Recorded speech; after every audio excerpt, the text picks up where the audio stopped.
Politics in Bangladesh. বাংলাদেশের রাজনীতি অনেকটা এরকম, ক্ষমতা যেদিকে মানুষের হিড়িক ওই দিকে। আপনি যদি খেয়াল করেন তাহলে দেখবেন যে একটা কথা আছে, পাওয়ার ইজ পাওয়ার। সো মানুষ যেদিকে ক্ষমতা দেখে ওদিকেই মানুষ যায়।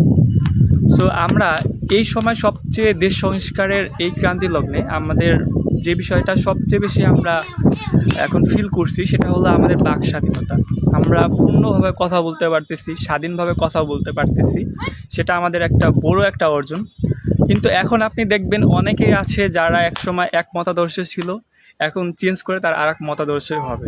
কারণ আমাদের অধিকাংশ লোকজনই, বাংলাদেশের অধিকাংশ লোকজনই এরকম, তারা নির্দিষ্ট কোনো আইডিওলজি বা মতাদর্শ ফলো করে না, যেদিকে মানুষের হিড়িক বেশি সেদিকেই তারা চলে যায়।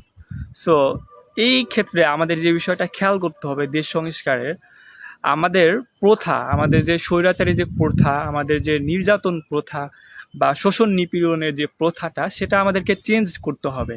আমরা এক স্বৈরশাসক চেঞ্জ করে আর একটা স্বৈরশাসক আনবো, এরকম যেন না হয়। আমাদেরকে এরকম করতে হবে, আমাদের যে টোটাল যে সিস্টেমটা সেটা আমাদেরকে চেঞ্জ করতে হবে।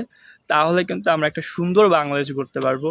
আর এই সুন্দর বাংলাদেশ গড়ার জন্য আমাদের সবাইকে একসঙ্গে কাজ করতে হবে। ছাত্র জনতা যত যেভাবে গণ অভ্যুত্থান হয়েছে, সবাই মিলে কিন্তু একসাথে কাজ করে এগিয়ে যেতে হবে। তাহলে কিন্তু আমাদের একটা সুন্দর বাংলাদেশ গড়তে পারবো।